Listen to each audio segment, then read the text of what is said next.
오늘은 기독교의 핵심 교리인 구원에 대해서 여러분에게 집중적으로 말씀드리려고 합니다. 단순히 그냥 구원을 이야기하는 게 아니라 구원받은 사람들에게 공통적으로 나타나는 증거들이 어떤 것인가, 이거를 여러분이 이해할 수 있게 쉽게 이렇게 설명을 해드려서 구원받았다고 하면서 과연 내가 구원받은 사람인가, 이걸 한번 체크해 볼 수 있는 그런 시간을 가질 수 있도록 그렇게 이제 하려고 그럽니다. 이런저런 이유로 우리 교회를 방문하는 분들이 요즘 굉장히 많습니다. 또 우리 교회 안에서 자라나는 아이들도 굉장히 많습니다. 교회 회원이 돼야 되겠다. 또 어떤 분들은 침례를 받아야 되겠다. 또 그 일을 위해서 새가족 오리엔테이션을 좀 참여해야 되겠다. 여러 종류의 이와 같은 그 사람들이 우리 교회에 지금 나오고 있고 우리 교회에 그런 필요성이 있기 때문에, 그래서 오늘은 구원이 무엇인가, 여러분 많은 분들 가운데 구원이 무엇인가 분명히 아시는 분들이 많이 있을 줄 압니다. 그럼에도 불구하고 목사는 계속해서 반복해서 하나님의 기본적인 진리를 여러분에게 알려드려야 되기 때문에 여러분이 이해할 수 있는 이와 같은 쉬운 말을 가지고 성경에 나와 있는 예수님의 말씀을 여러분에게 전달하는 그런 시간을 좀 갖도록 하겠습니다. 먼저 왜 예수님을 믿느냐? 저를 좀 다 집중을 해서 한번 보세요. 왜 예수님을 믿느냐? 예수님을 믿는 유일한 이유는 구원받으려고 그러는 겁니다. 구원받아서 하나님과 함께 영원토록 살기 위해서 예수님 믿는 거예요. 교회 오니까 무슨 고상한 삶이 있고 음악이 좋고 사람들이 좋고 먹는 게 좋고 모든 것들이 좋아, 이건 다 차후의 문제고, 일단 예수님을 믿으면 여러분이 무슨 일을 하면 목표가 있잖아요. 그렇잖아요. 사업을 하면 사업에 목표가 있는 거고, 공부를 하면 공부에 1차적인 목표가 있는 거예요.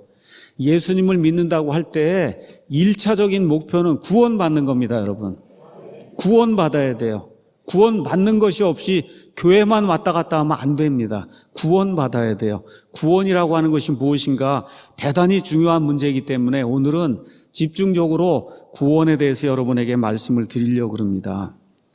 우리가 구원이라고 하는 말, 영어로 save라고 하는 그런 단어, 영어로 또 salvation이라고 하는 이와 같은 명사, 이 단어는 무엇을 말하냐? 또 구원이라고 하는 것은 어디에서 구원을 받는 건데 그 어디가 뭐냐? 구원이라고 하는 말은 위기에서 구원받는 겁니다. 그래서 제가 늘 말씀드리듯이 야구를 하다 보면 구원 투수가 나오잖아요. 구원 투수가 언제 나옵니까? 꼭 위기를 당하면 구원 투수가 나오죠. 맞습니까? 그래서 야구에서도 구원 투수라고 그러는 거예요. 지금 위기를 당했어요. 그러니까 투수가 바뀌는 거예요. 이 위기를 극복할 수 있는 그런 사람을 투수로 낼 때 우리가 그 투수를 구원 투수라고 이야기하는 겁니다. 자, 그러면 우리가 구원받는다 그렇게 이야기할 때 어디에서 구원받는 거냐?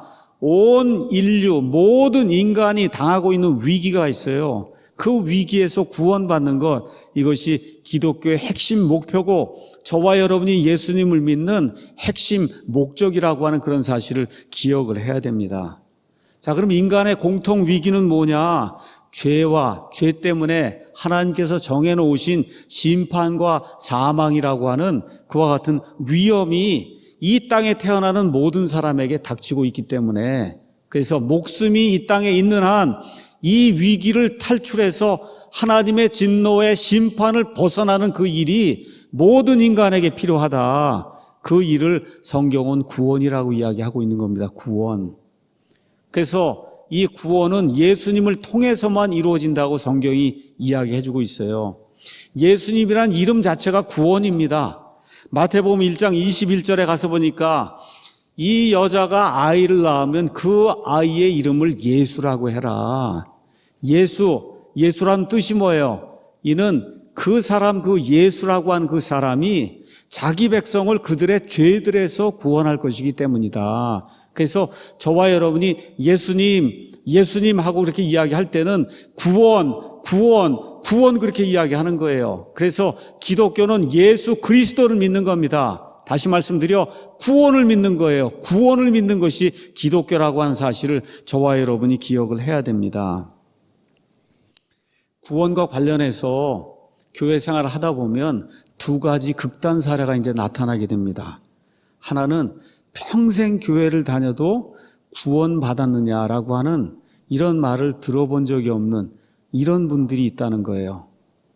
평생 교회를 다녀도 목사가 시간을 내서 1시간 내내 구원에 대해서 이렇게 설명해주고 구원이 무엇인가를 이렇게 정확하게 알려주는 그런 일을 한 번도 들어본 적이 없다. 이와 같은 극단적인 사례가 있어요. 말 그대로 0입니다. 0%. 0%. 이거 극단적인 사례예요. 이런 일 생기면 안 됩니다. 그거 잘못된 교회 다니는 거예요.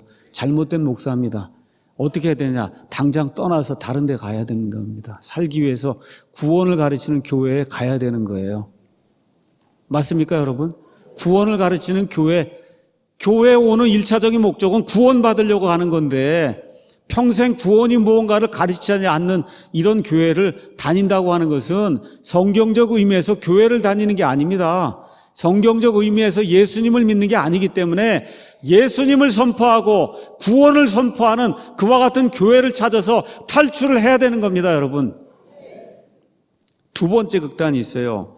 이 극단은 성경과 교회에 관련된 모든 것을 오직 구원의 관점으로만 보는 거예요. 그러니까 100% 그냥 모든 게 구원, 만나도 구원, 성경 출애굽기, 레위기, 민수기, 신명기, 요한계시록 어디를 펴도 다 구원. 그래서 구원으로 모든 걸 풀려고 하는 이와 같은 극단적인 이와 같은 관점이 있습니다. 그래도 첫 번째 극단적인 관점보다는 이게 나은 거예요. 그래도 일단 구원은 받는 거니까. 그럼에도 불구하고 삶이 미저러블해집니다. 삶이 불행해져요. 처음부터 끝까지 모든 걸 구원으로만 풀려고 하면 모든 삶이, 그 사람의 삶이 불행해집니다, 여러분. 왜 그러냐? 성경이 그렇게 돼 있질 않습니다.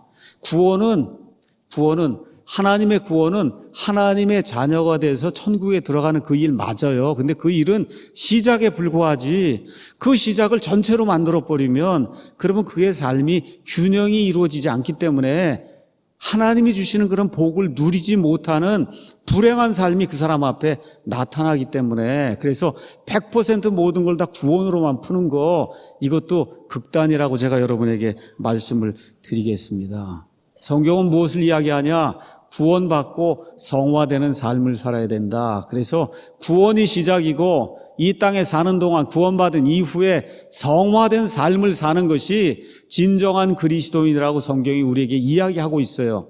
그래서 이 강단에서는 구원과 성화가 균형 있게 여러분에게 선포가 돼야 된다, 이렇게 이제 말씀을 드렸습니다. 그래서 우리 교회에서는 약 20% 정도 구원, 80% 정도 성화의 말씀을 선포한다고 말씀을 드렸어요. 그 이유는 여기 지금 모여있는 사람들의 다수가 이미 구원받은 사람이에요. 구원받은 사람을 향해 100% 매일같이 구원 설교를 하면 지겨워서 어떻게 듣습니까, 여러분? 그렇잖아요. 그래서 그건 있을 수 없는 일이에요. 그래서 이미 구원받은 사람이 거의 다 있기 때문에 이분들에게 어떻게 구원받은 사람으로 살아야 되는가 하는 걸 가르치는 것이 교회, 지역교회가 존재하는 목적이라고 하는 사실을 여러분에게 말씀을 드렸습니다. 자, 오늘은 구원에 대해서 이야기하는데 특별히 어떤 이야기를 하려고 하냐? 나는 구원받았습니다 하고 동네방네 이렇게 이야기를 하는 분들 가운데 구원받은 사람들에게 나타나는 공통적인 증거가 있거든요. 그 증거가 결여되어 있는데도 불구하고 나는 구원받았다, 그 이야기만 많이 하는 그런 분들을 종종 목격하게 됩니다. 그러니까 구원받았으면 구원받은 사람에게 나타나는 공통적인 증거가 있어요. 그 증거가 나타나야 남이 봐도 저 사람 정말 구원받은 사람이구나 하는 걸 알 수가 있거든요. 그래서 오늘 설교의 3분의 1은 구원이 무엇인가, 구원에 대해서 말씀을 드리고 정확하게 구원이 무엇인가를 여러분에게 설명을 드리고 정의를 내리고, 오늘 설교의 3분의 2는 구원받은 사람들에게 공통적으로 나타날 수밖에 없는 일이 있어요. 그거를 우리가 공통적인 증거라고 이야기할 수 있는데, 이 공통적인 증거가 무엇인가를 여러분에게 알려드려서, 그래서 여러분이 점수를 한번 매겨보시면 돼요. 10개고 제가 이렇게 증거를 드리면 그 중에 나는 몇 개 정도가 이렇게 나타나고 있는가? 하나도 안 나타난다. 그럼 이건 말로만 구원받은 거지 구원받은 게 아니거든요. 적어도 50%, 60% 우리 일반 학교에 가도 60점은 맞아야 D가 되는 거 아닙니까? 성적이 D. 그래서 60점 밑으로 가면 F거든요. 그리고 오늘 10가지고 이렇게 증거를 말씀드리면 그래도 6개 정도는 이게 내 삶에서 내가 판단을 해봐도 이게 나타나야 일단 D는 맞는 거 아니에요, D. 그렇지 않습니까? 맞아요, 여러분? 오늘 10가지 정도를 제가 말씀을 드릴 텐데 그래도 기억을 좀 해두셨다가 그래도 한 6개 정도는 내가 여기에 좀 내가 이런 게 나타나는구나.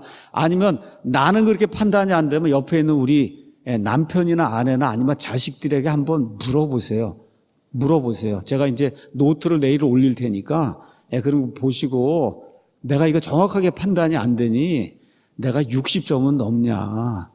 60점은 넘냐. 한번 이렇게 좀 판단하는 그런 시간을 좀 한번 가지면 좋겠다. 여러분과 저의 유익을 위해서 또 우리 아이들도 마찬가지고 우리 사위들도 마찬가지고 앞으로 자라날 우리 손자들 손녀들도 있고 한데 이 아이들에게도 60점은 맞아야 될 거 아닙니까? 우리가 구원받았다고 하면 최소한 D합점은 맞아야 통과가 되는 거 아니에요. 그래서 제가 여러분에게 이거를 뭐 이렇게 시험을 보겠다 이런 이야기는 아니고 제가 어떻게 감별을 하겠어요. 다만 성경을 보니까 이렇게 돼 있다. 여러분에게 알려드리는 그러한 귀한 시간을 좀 가지려고 합니다. 그래서 오늘은 제목을 구원의 의미와 구원받은 사람들의 공통 증거들 이렇게 이제 잡고 한 15분 정도 구원이 뭔가 설명을 하고 한 30분 정도 구원받은 사람들에게 나타나는 공통적인 증거 이게 안 나타나게 될 때 나타나는 불행한 일 이거를 여러분에게 말씀드리는 그런 시간을 좀 갖도록 하겠습니다. 오늘 좀 구원 이야기 하니까 이렇게 고개를 못 드시는 분이 있으신 것 같은데 괜찮습니다. 오늘 말씀 잘 듣고 구원이 무엇인가 정확하게 이해하면 그러면 거기서 나타나는 증거들이 그거하고 그냥 연결이 돼 있는 거예요. 아주 쉽게 여러분에게 말씀을 드릴 테니까 마음 좀 이렇게 푹 놓으시고 구원이 뭔가 긴가민가 하는 분들도 있고 괜찮아요. 뭐 처음부터 태어나면서 구원받은 사람 없습니다. 그러니까 마음 푹 놓으시고 목사가 아주 쉽게 이거 이야기할 때 예수님도 아주 쉽게 얘기했으니까 목사가 그걸 풀어서 아주 쉽게 여러분에게 구원이 뭔가를 설명을 할 테니 한번 들어보시면 좋을 것 같습니다.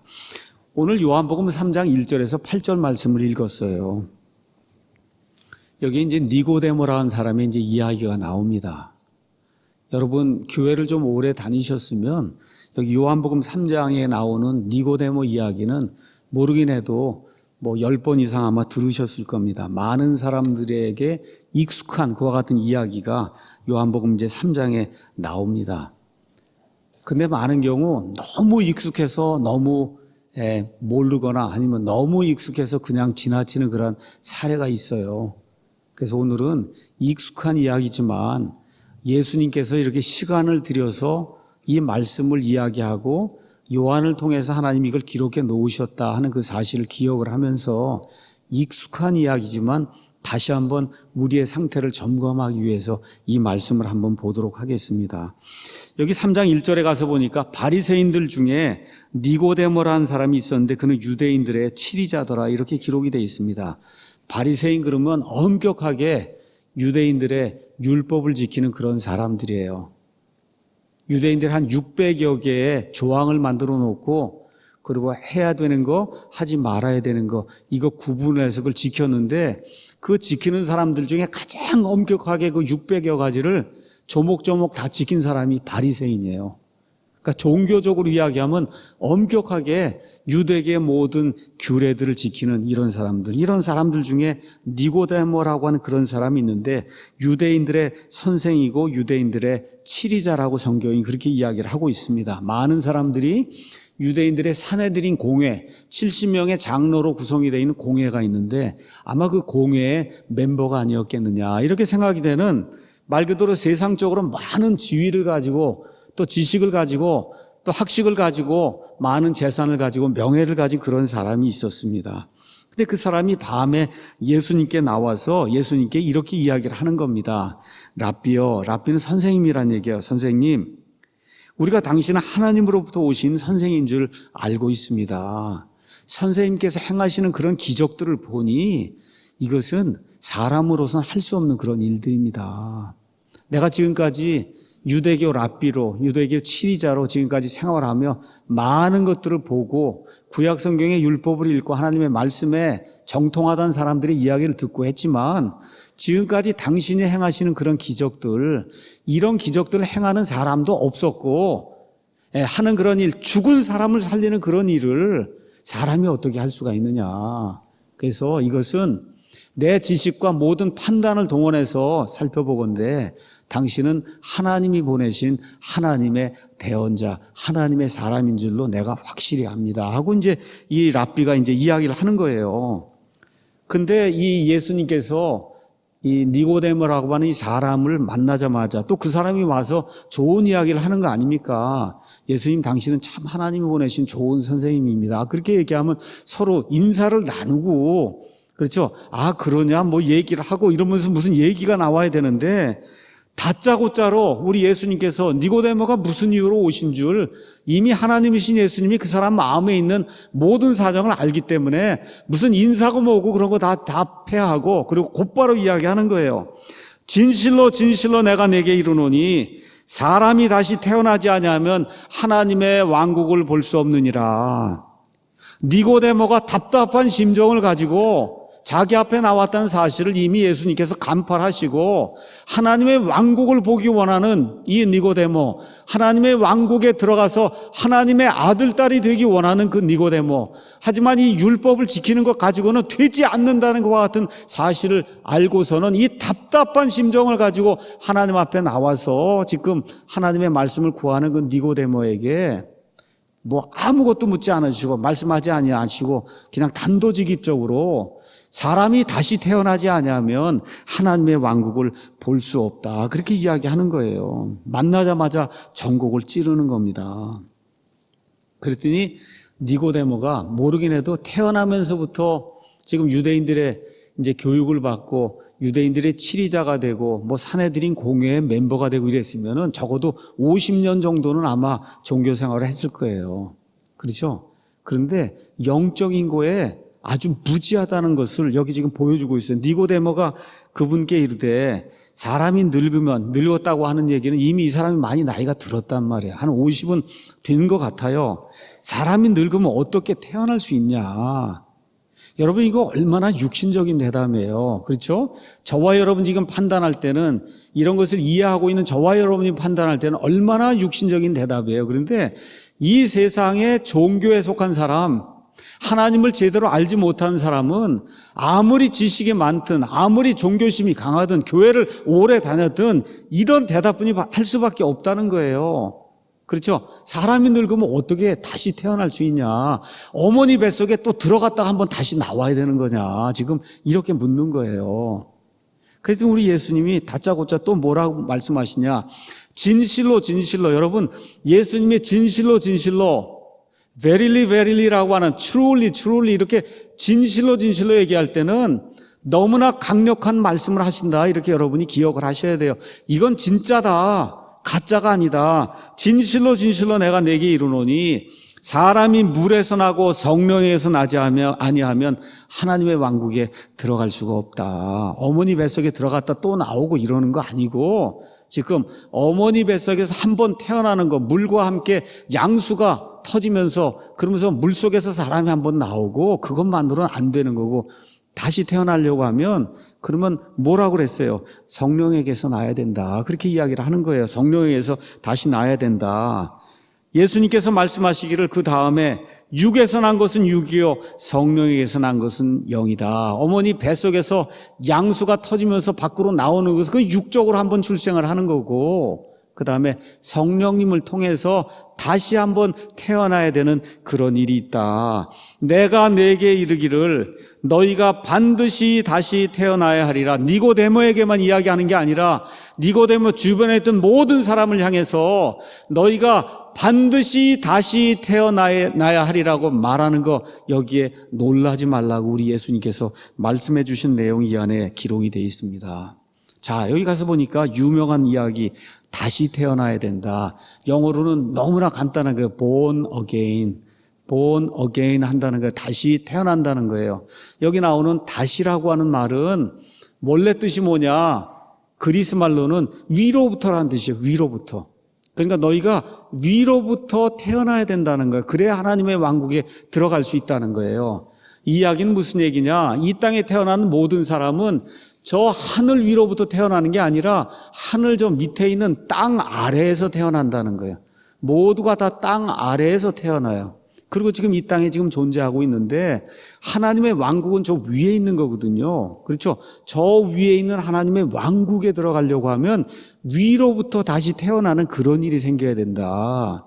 그래서 그렇게 태어나는 일은 어떻게 가능하냐? 성령님을 통해서만 가능하다. 지금 그렇게 이야기해 주는 거예요. 사람의 힘으로 되는 게 아닙니다. 사람이 가진 지식으로 되는 게 아니에요. 명예로 되는 게 아니에요. 아버지 어머니의 유산이 많다고 해서 되는 게 아니다. 이것은 오직 성령님을 통해서만 가능하다고 예수님께서 말씀을 해 주시는 겁니다.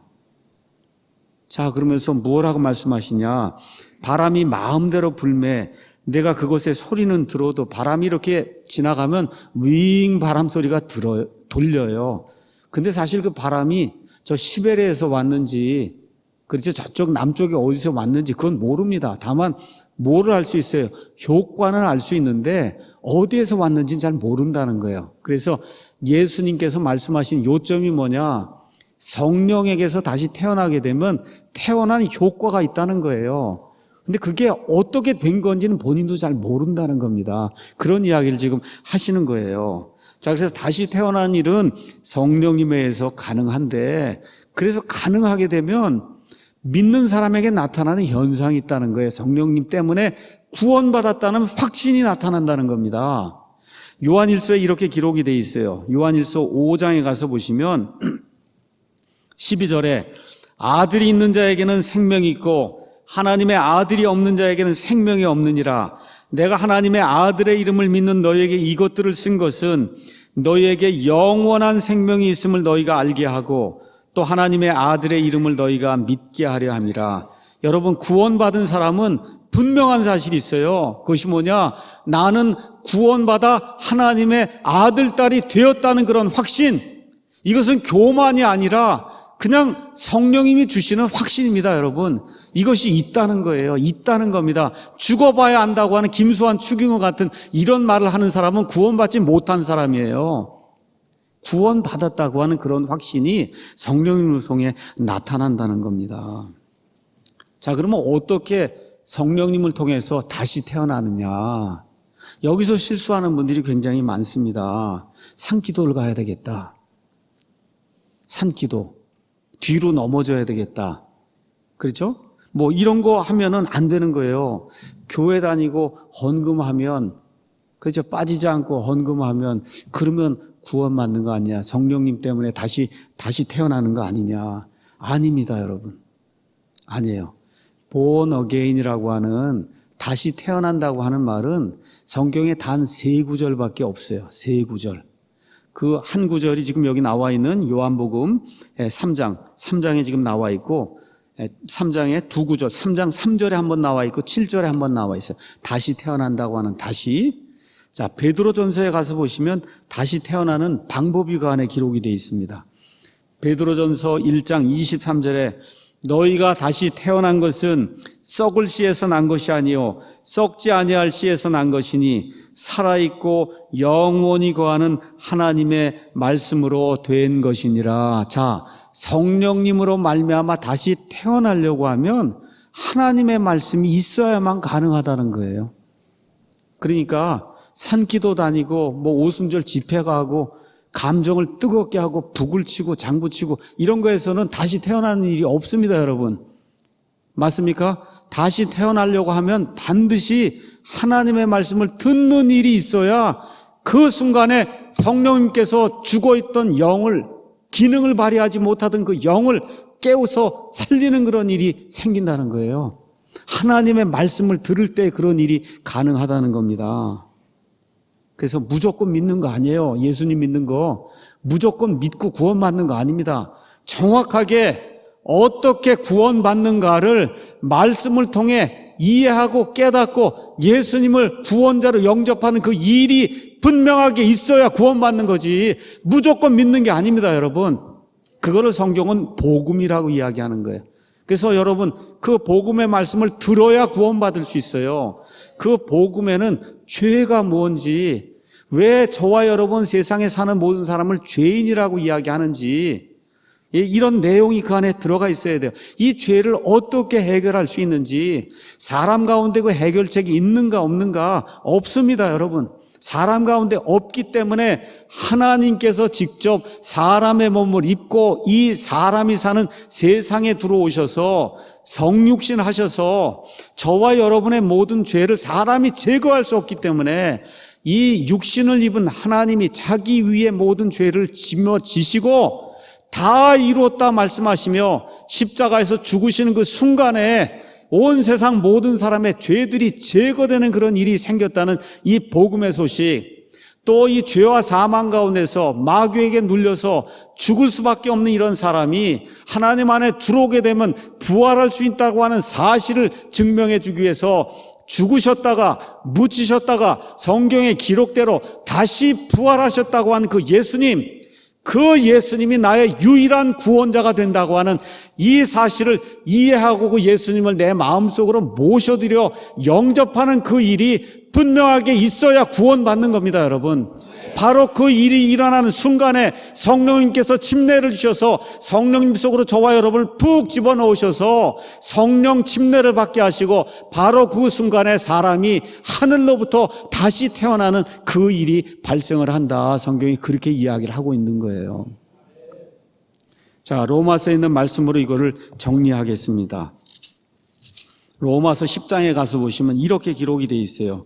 10장 9절에 내가 만일 내 입으로 주 예수님을 시인하고 하나님께서 그분을 죽은 자들로부터 살리신 것을 내 마음속으로 믿으면 구원을 받으리니 사람이 마음으로 믿어 의에 이르고 입으로 시인하여 구원에 이르느니라. 13절에 누구든지 주의 이름을 부르는 자는 구원을 받으리라. 누구든지 구원을 받는 겁니다. 누구든지 주의 이름을 부르면 구원을 받는데 17절에 그런즉 이와 같이 믿음은 들음에 의해 오며 들음은 하나님의 말씀에 의해 온다. 이렇게 기록이 되어 있는 거예요. 그래서 구원 받으려면 하나님의 말씀을 들어야 됩니다. 하나님의 말씀을 이해해야 돼요. 하나님의 말씀을 정확하게 습득을 해야 되는 거예요. 이런 지식과 함께, 그렇죠, 이 예수님이라고 하는 그런 인격체를, 여러분 지식을 받아들여서 구원받는 게 아닙니다. 2000년 전에 예수님이 그 일을 했다는 사실을 받아들여서 구원받는 게 아니에요. 그 예수님이 내 마음속에 들어오셔서 나를 주관하신 내 주와 구원자가 되셔야, 그래야 구원받는 일이 생긴다고 성경이 우리에게 이야기하고 있는 것입니다. 자, 사람은 인격체예요. 인격체는 지성이 있고 감정이 있고 의지가 있어요. 이 세 개가 있어야 인격체예요. 구원을 받으려면 어떤 일이 있어야 되느냐? 지성이 작용을 해야 되는 거예요. 하나님이 어떤 분이신가, 내가 어떤 존재인가, 죄가 무언가, 예수님이 누구신가, 이 지성이 작용을 해야 되는 거예요. 이 지성이 작용을 해서 맨 끝에 어떻게 내 의지를 드러내서 예수님을 believe, 내가 믿겠습니다, 맞아드리겠습니다 하고 내 의지적으로 하나님께 믿음을 고백하는 그 일이 있어야 구원을 받는 거예요. 그러니까 감정을 부추겨서는 안 되는 거예요. 지성이 작용을 해야 되는 거예요. 그런데 이 일이 너무나 큰 일이기 때문에 이런 구원받는 일이 생기면은 그럼 사람이 감성이 있기 때문에 감동이 되는 그런 일이 생기는 거예요. 이렇게 돼서 어떤 경우는 울기도 하고, 그렇죠, 콧물이 흘러내리기도 하고, 그렇죠, 이런 사람도 있고, 이게 없어도, 그렇죠, 지성이 작용을 해서 그래서 의지까지 끌고 가서 내 의지를 하나님 앞에 내려놓고 주여 믿습니다, 나를 구원해 주십시오, 내게 들어오십시오 하고 이 의지적으로 예수님을 받아들이는 그 일이 있으면 구원받는 거예요. 그러니까 콧물 흘려도 되고 안 흘려도 되고 눈물을 흘려도 되고 안 흘려도 되고 막 펄펄 뛰어도 되고 안 뛰어도 되고 그거 상관없어요. 예수님을 끝까지 가서 내 개인의 구원자로 의지적으로 받아들이는 그 일이 있어야 구원을 받는 겁니다. 자, 그러면 구원은 뭐냐? 구원은 베드로전서 2장 2절에 가서 보니까 이렇게 표현이 되어 있습니다. 베드로전서 2장 2절에 새로 태어난 아기들로서 말씀의 순수한 젖을 사모하라. 이것은 너희가 그 젖으로 말미암아 성장하기를 함이라. 이렇게 이제 되어 있어요. 영적으로는 뭘 얘기하는 거냐?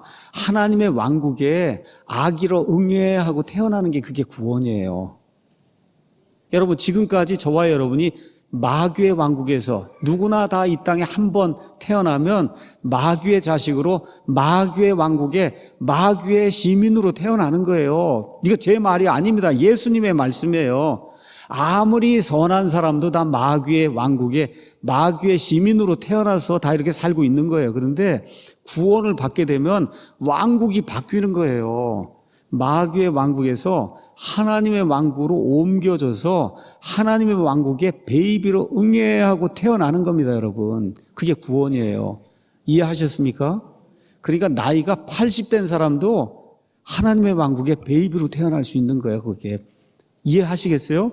나이가 60인 사람도 될 수 있고 나이가 10살인 사람도 될 수 있고 하나님의 왕국에 베이비로 태어나는 거다. 일단 그렇게 기억을 하시고, 고린도후서 5장 17절에 가서 보니까 그런즉 누구든지 그리스도 예수님 안에 있으면 그는 새로운 창조물이라. 보라, 옛 것들은 지나갔으니 어떻게 되세요? 다 새 것들이 되었다고 하는 그런 말씀을 기억하시죠? 그러니까 무슨 얘기냐? 새로운 창조물이 되는 거예요. 새로운 창조물. 창조라고 하는 건 무에서 유를 만들어내는 게 창조거든요. 이렇게 되니까 과거에 구원받기 전에는 내 안에 옛 사람밖에 없었어요. 하나밖에 없었어요. 근데 새 사람이 창조가 되는 거예요. 새 사람이 창조가 되는 거다. 이게 구원입니다. 그러니까 구원받은 사람은 이 안에 두 사람이 살고 있어요. 나라고 하는 이 집 안에 두 사람이 살고 있어요. 옛 사람과 새 사람이 공존하고 있는 거예요. 구원받지 못한 사람은 옛 사람밖에 없어요, 그 안에. 그러니까 어떻게 해요? 갈등이 일어나는 거예요. 구원받으면 갈등이 일어나는 삶이 이 삶 속에서 나타나게 돼요. 왜 그러냐? 옛사람하고 새사람이 매일같이 싸우니까. 그게 없는 사람이 있어요. 죄를 져도 아무 감각이 없어요. 왜 그러냐? 새사람이 없기 때문에. 그래서 새로운 창조물이 생겨나는 거다.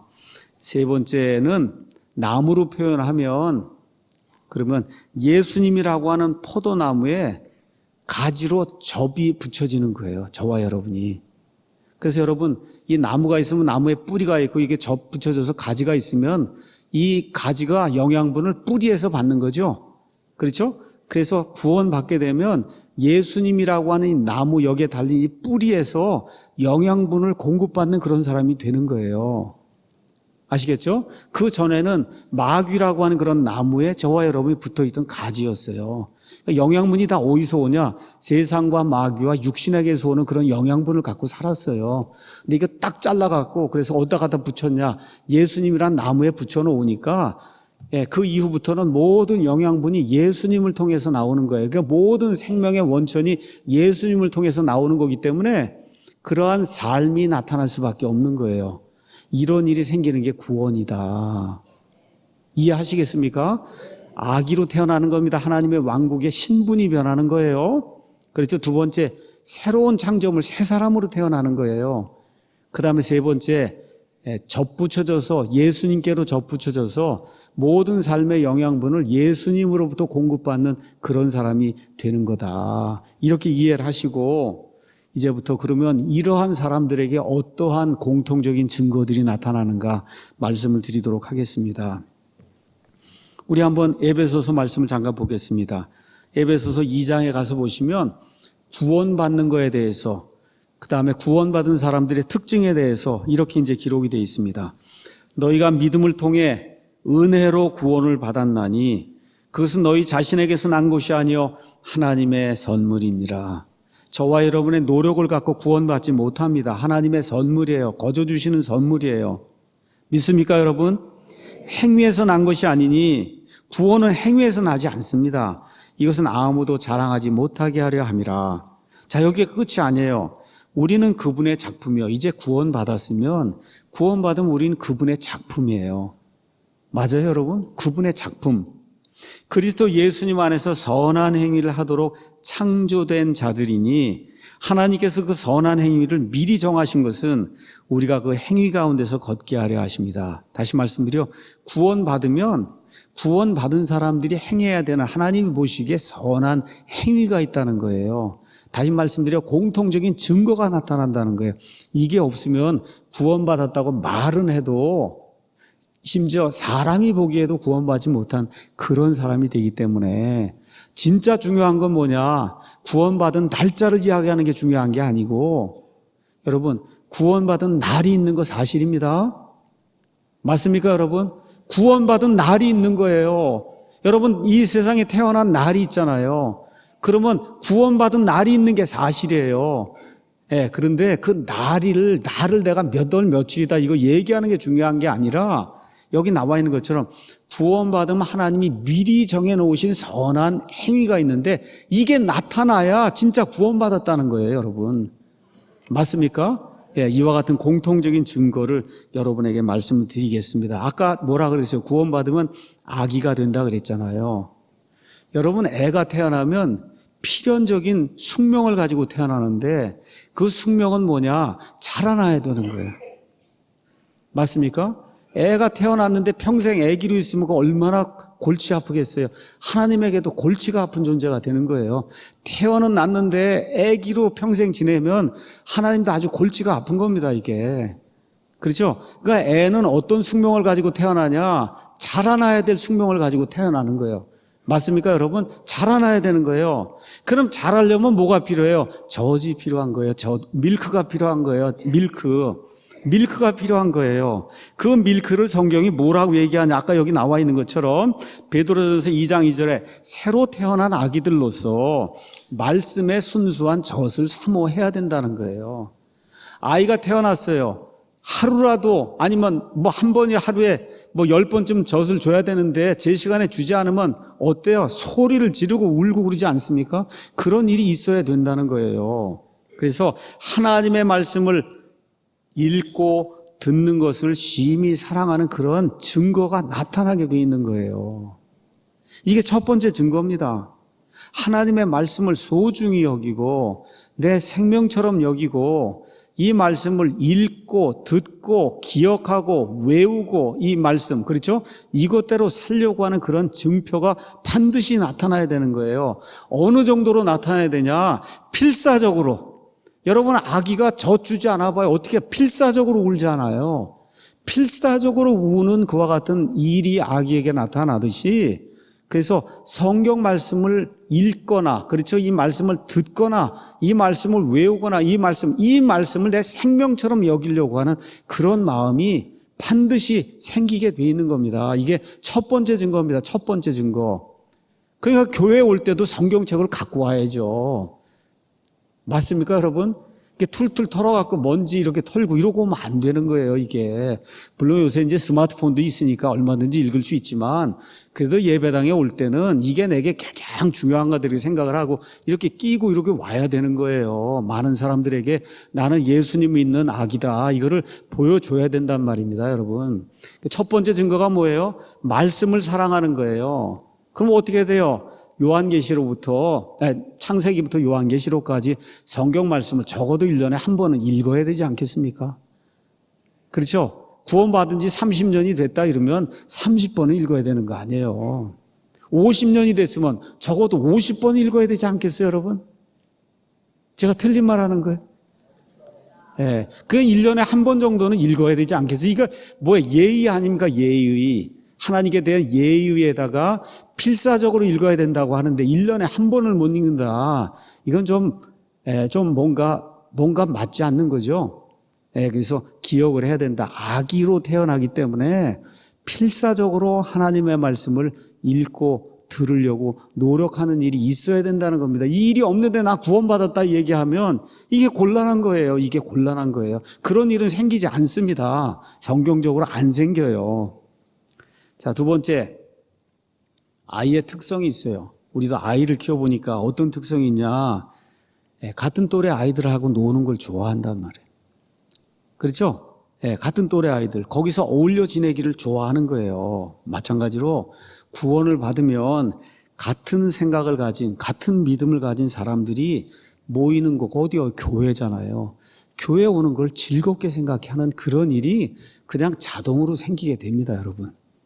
교회를 찾으려고 하는 그런 일이, 이거는 뭘 해라 말라 이게 아니에요. 교회 가기를 싫어해요. 구원받았다고 하는데 이게 뭐냐? 구원받지 못할 가능성이 크다는 거예요. 구원받았다고 하는데 어떻게 교회 가는 걸 싫어하냔 말이에요. 여러분, 주일에 이렇게 일어나고 그러면 아침에 교회 가는 일이 즐겁습니까? 이 일이 돼야 돼요. 우리 아이들 데리고 오는데 아이들이 부모를 보니까 그냥 할 수 없이 오는 것 같아요. 그렇죠? 이러면 이게 곤란해지는 거예요. 부모가 그런데 아이들이 어떻게 했어요? 자, 그래서 어떤 일이 생기냐. 주일이 오는 거, 그게 손꼽아 기다려지는 일이 생기는 거예요. 여기 가서 뭐 말씀도 듣고 물론 중요하지만 어쨌든 똑같이 생기고 똑같은 생각을 가지고 똑같은 믿음을 가진 사람들하고 그 안에 이렇게 들어가 있으면 세상에선 그러지 못하다가 이 안에만 탁 들어오면은 편안함을 느끼는 거예요. 어울려 놀기를 원하는 거예요. 같이 있고 싶어 하는 거예요. 이런 일이 반드시 생기게 돼 있다. 그래서 두 번째, 하나님의 말씀을 사랑하는 사람들이 모이는 교회, 이 교회를 사랑하는 일이 자연적으로 그건 생기게 되는 겁니다.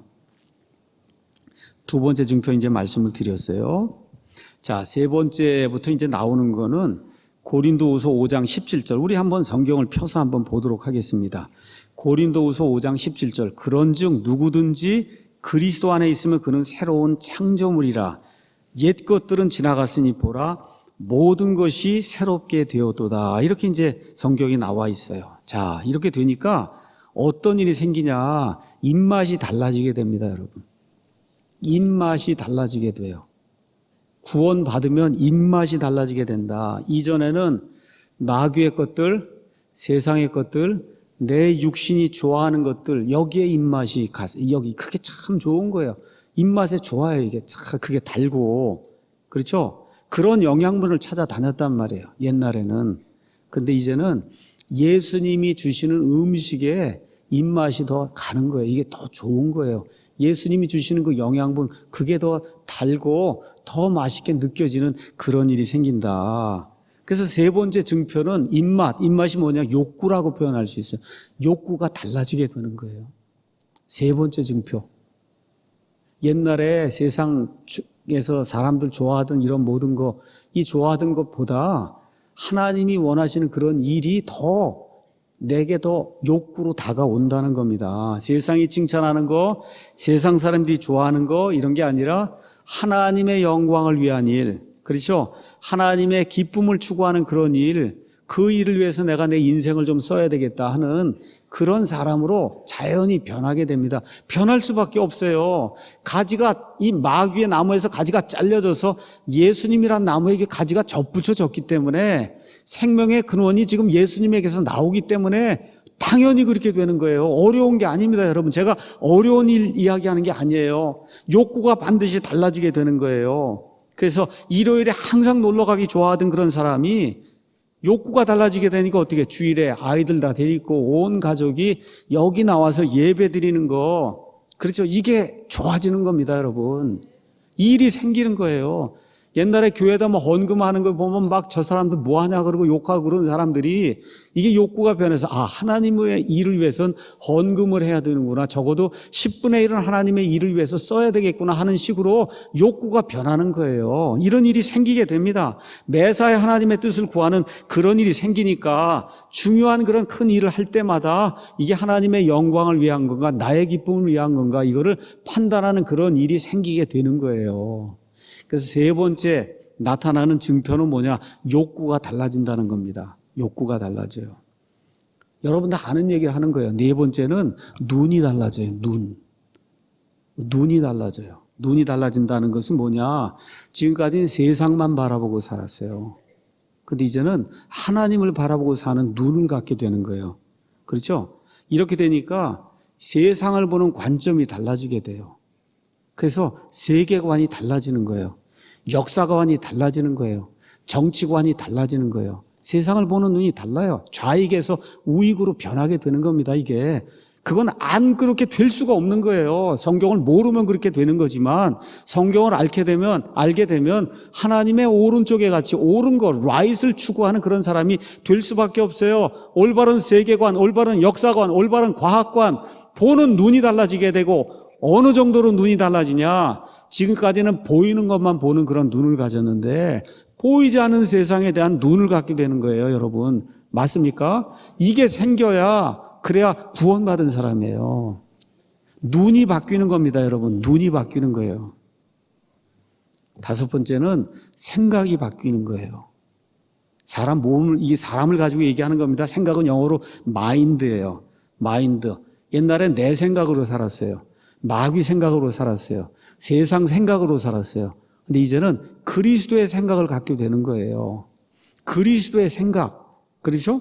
그러니까 주로 이게 뭐냐면 의지적인 거예요. 생각을 하면 그 다음에 의지적으로 행동이 나타나게 되는 거거든요. 그럼 이 일이 어떻게 가능하냐? 성령님으로 구원받고 성령님의 조명을 받으면서 성경 말씀을 창세기부터 요한계시록 꾸준히 읽으면은 생각하는 사람이 되거든요. 그럼 어떻게 돼? 그리스도의 생각이 뭔지를 알게 되니까 모든 일을 처리할 때 예수님의 생각에 따라 처리하는 그런 사람이 된다는 거예요. 이런 일이 생기게 됩니다. 자, 그래서 이 결과 의지적으로 습관적인 죄를 버리게 되는 거예요.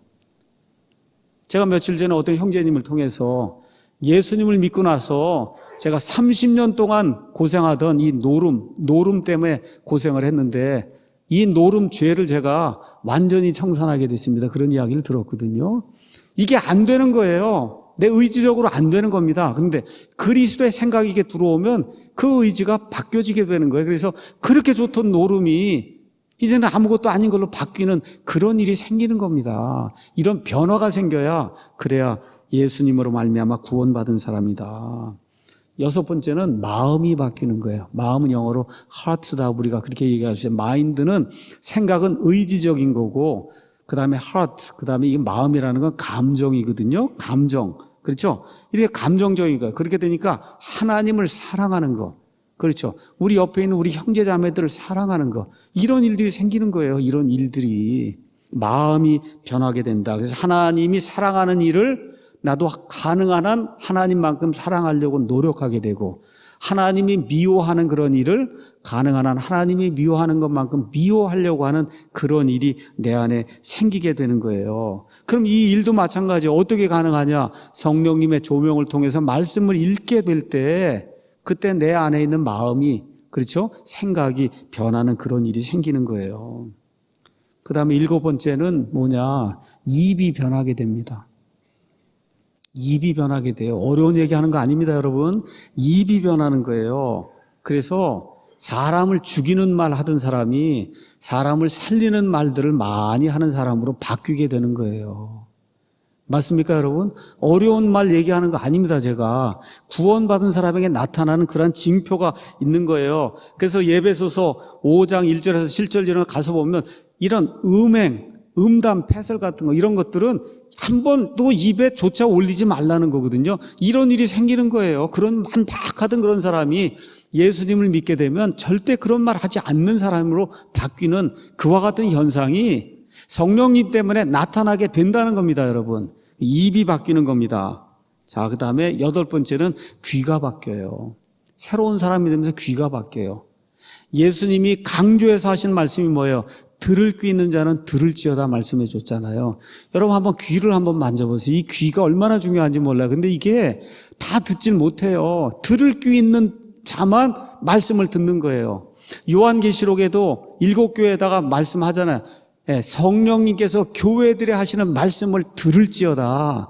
이게 들을 귀가 되는 게 얼마나 중요한지 알 수가 없거든요.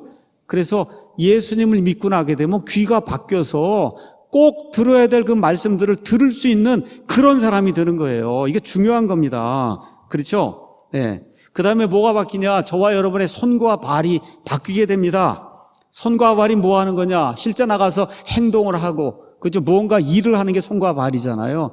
이게 바뀌게 되는 거예요. 그렇죠? 네. 그래서 가야 할 때, 가지 않아야 할 때가 바뀌게 되는 거예요.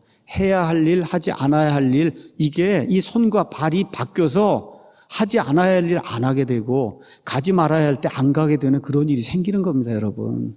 이런 일이 자동적으로 성령님이 안에 들어와 있으면 생기게 돼 있는 거예요. 자, 그다음에 10번째는 가족과 친구가 바뀌게 됩니다. 가족과 친구가 바뀌게 돼요. 이제 구원받으면 여러분 옆에 있는 분들이 다 여러분의 가족이 되는 거예요. 친지가 되는 거예요. 한번 살펴보세요. 옆에 한번. 이분들이 영원 무궁토록 저와 여러분이 같이 영원 무궁토록 살게 될 진짜 친척이 되는 거예요, 여러분. 형제 자매가 되는 그런 일이 생기는 거예요. 같은 어머니 뱃속에서 나왔다고 하는 그 형제보다 더 가까운 그런 형제 자매가 되는 겁니다, 여러분. 맞습니까? 그런 일이 가능한 거예요, 이 성령님 안에서. 영원히 같이 살 사람, 이들을 대하는 태도가 달라지게 되니까 한 교회를 다니면서 계속해서 한 가정, 한 형제 자매를 미워하고 그 돌아다니면서 비방하는 그런 일 안 하게 됩니다, 여러분. 한번 생각해 보세요. 하늘나라 가서 영원히 살 사람인데 어떻게 그 사람을 계속 비방하고 그러고 다닐 수가 있어요? 그런 일이 생기지 않습니다. 구원받게 되면. 마지막으로 가정생활에 변화가 생기는 거예요. 그러니까 가정생활이 가면 갈수록 부부관계가 더 좋아져야 되는 거예요. 부모 자식 간의 관계가 더 좋아져야 되는 거예요. 이런 일이 구원받으면 반드시 나타나게 되어 있는 겁니다. 제가 오늘 여러분에게 11개 말씀을 드렸어요. 첫 번째, 말씀을 사랑하느냐, 교회 오는 걸 좋아하느냐, 욕구가 좀 달라졌냐, 눈이 바뀌었냐, 그죠? 생각이 좀 바뀌었냐, 마음이 바뀌었냐, 입이 변했냐, 귀가 변했냐, 손과 발이 변했냐, 가족관계가 변했냐, 그 다음에 가정생활에 변화가 생겼느냐. 한 11가지 정도를 제가 말씀을 드렸어요. 적어도 6개, 7개 정도는 오케이, 변했다고 하는 그런 것이 내가 얘기해봐야 소용이 없어요. 내 옆에 있는 아내나 남편이 봤을 때 아니면 자식들이 봤을 때 우리 아버지, 엄마, 그죠? 내 남편과 내 아내는 그래도 한 7개 정도는 다 바뀌었네. 그죠? 이 정도가 돼야 되는 거예요, 여러분. 나는 다 11개 다 바뀌었다 그러지 않겠어요? 나는 내가 판단하면. 그렇잖아요. 저도 보면 100점인데 내가 판단하면. 근데 제 아내가 봤을 때, 그건 문제인 거예요. 아내가 봤을 때 70점 이상은, 60점 이상은 나와야 그래도 하나님도 보실 때 60점은 주지 않겠는가 한번 생각을 해보시라는 겁니다. 자, 어떤 문제가 있느냐. 날이 가도 구원받았어요. 근데 날이 가도 긍정적인 변화가 전혀 생기지 않는 그런 사람이 있습니다. 케이스가 2가지예요. 하나는 구원받았다고 하는데 구원받지 못한 겁니다. 이거 아주 심각한 거예요. 또 하나 심각한 것은 히브리서 4장에 가서 보니까 이집트를 탈출했어요. 이스라엘 백성이. 그렇죠? 어떻게 탈출했어요? 어린 양의 피를 믿음으로 하나님의 은혜로 말 그대로 구원을 받았어요. 그렇죠? 근데 구원받은 이 사람들이 가서 누려야 할 복이 어디 있냐? 가나안 땅이 있단 말이에요. 그럼 거길 가야 될 거 아닙니까? 근데 40년 동안 빙빙 돌다가 다 죽었잖아요. 거기 가서 보니까 복음이 그들에게 선포가 됐는데 믿음과 복음이 함께 결합이 되지 않았다는 거예요. 이렇게 되니까 40년 내내 불평만, 구원받은 겁니다, 여러분. 구원받은 사람들인데 40년 내내 불평만 하다가 시체로 다 광야에서 쓰러져 죽었다고 하는 그와 같은 무서운 말씀이 그 안에 기록이 되어 있는 거예요. 이런 일들도 교회에 비일비재하게 많이 있다. 우리 사랑침례교회 나오는 분들은 그런 사람들이 되지 않도록 하기 위해서 제가 오늘 여러분에게 말씀을 드리는 겁니다. 결론의 말씀 드리겠습니다. 여러분은 예수님의 복음이 뭔지 정확하게 이해하세요? 여러분, 복음이 뭔지를 알아야 그래야 구원받을 거 아닙니까? 누구에게 가서 복음이 뭔지 뭐라고 설명해 주실 수 있어요? 나는 이렇게 구원받았다. 예수님의 복음이 뭐다? 죄가 뭐고 죄인이 뭐고 그 죄의 해결책이 뭐고 왜 하나님이 세상에 이 땅에 성육신 하시고 그렇죠? 왜 예수님이 십자가에서 죽으셔야만 하고 묻히셨다가 사흘 만에 부활하셔야만 하고 왜 오직 예수 그리스도를 통해서만 믿음으로 하나님의 은혜로만 구원이 가능한가? 여러분 설명하실 수 있어요? 이게 설명하실 수 있어야 돼요. 내가 구원받았으면. 그 설명이 안 되는데 어떻게 구원받았다고 이야기할 수가 있어요. 외우란 얘기가 아닙니다. 가서 다시 한번 생각을 해보시라는 거예요. 요약 정리를 한번 내 말로다가 한번 요약 정리를 한번 해보는 그런 시간을 갖는 게 필요하다는 거예요. 그래서 예수님을 정말로 아느냐, 하나님의 은혜가 뭔지, 은혜라고 하는 말이 뭔지 아느냐, 믿음이라고 하는 것이 뭔지 정확히 아느냐, 구원이 뭔지 정확히 아느냐, 복음이라고 하는 말이 무엇인지 정확하게 아느냐, 부활의 소망이 있다는 거 여러분 마음속으로 확신하는가, 이런 거를 다시 한번 오늘 점검해 보시는, 오늘 교제하러 내려가시거든. 그런 것들을 한번 좀 같이 교제 나누시면서 점검도 하고, 그리고 또 필요하면 적어도 보시고, 이런 생활을 한번 하는 것이 좋을 것 같아요. 그래서 구원 받았으면 입맛이 변화가 돼야 돼요. 입맛이 변화가 생겨야 되는 거예요. 마음과 생각이 변화가 돼야 되는 거예요. 눈과 귀가 바뀌어야 되는 거예요. 손과 발이 바뀌어야 되는 겁니다. 그렇죠? 새로운 것들이 우리 가운데서 나타나야 되는 거예요. 제가 말씀드린 것 가운데 적어도 60% 이상은 나타나야, 그래야 D학점은 받고 그리고 구원받고 천국에 가는 거다. 그런데 제가 뭐라고 말씀드렸어요? 주변 사람들에게 그렇게 비춰지고 있느냐가 중요하다는 거예요. 주변 사람들에게, 내가 아니라. 그래서 오늘 가서 솔직하게 가서 한번 물어보시라고. 아내나 남편이나 자식들에게 내가 정말 구원받은 사람으로 비춰지냐. 이게 무서운 질문이에요, 여러분. 내가 정말 구원받은 사람으로 비춰지냐. 그렇게 묻는 것 자체가 구원받은 사람의 증거예요, 여러분. 그렇게 물을 수 있다는 게. 그렇죠? 부끄러울 게 뭐가 있어요? 부끄러울 게. 아무것도 부끄러울 게 없는 거예요. 이건 사실 체크를 하고 가는 거니까. 그래서 이런 변화가 없으면 구약시대 이집트를 탈출했던 그런 이스라엘처럼 복음의 선한 유익을 누리지 못하는 거예요. 그러니까 구원받고도 구원받은 사람의 삶이 미저러블한 거예요. 불행한 거예요. 이렇게 되면 우리 사랑침례교회 오면 곤란해지지 않겠어요? 우리 사랑침례교회 그래도 적어도 오면 구원받아서 행복한 삶이 이루어져야 되지 않겠습니까? 그렇죠? 구원받아서 좋은 가정이 돼야 되지 않겠어요? 그죠? 목사와 성도들 간의 관계가 좋아야 되지 않겠어요? 성도들 간의 이왕이면 관계가 좋아야 되지 않겠어요? 이러한 교회를 하는 게 우리의 소망 아닙니까? 그렇죠? 이런 일이 우리 가운데 나타나야 정말 구원받은 성도로서의 그런 합당한 삶이다. 이걸 기억하시면 좋을 것 같아요. 그럼 왜 그런 일이 안 일어나냐? 낮추지 않기 때문에 그런 거예요. 구원 받았는데도 본인을 낮추지 않고 나는 너보다 높다고 자꾸 생각을 하기 때문에 이런 일이 생기는 거다. 그래서 여러분에게 오늘 구원의 의미, 구원받은 사람에게 나타나는 공통적인 증거, 여러분 제가 오늘 말씀드린 것 중에 너무 어려워서 이해가 안 되는 부분이 있었습니까? 없었죠? 제가 아마 아이들도 이해할 수 있을 정도로 쉬운 얘기로 여러분에게 말씀을 드렸거든요. 이걸 다시 한번 곱씹어보고 정말 내가 구원을 아는지, 구원받은 사람인지, 여기 합당한 삶을 살고 있는지 다시 한번 확인해보고, 그리고 구원의 확신을 가지고 기쁘게 믿음 생활하는 우리 사랑침례교회 저와 모든 성도들이 되기를 예수님의 이름으로 축원합니다. 기도하겠습니다.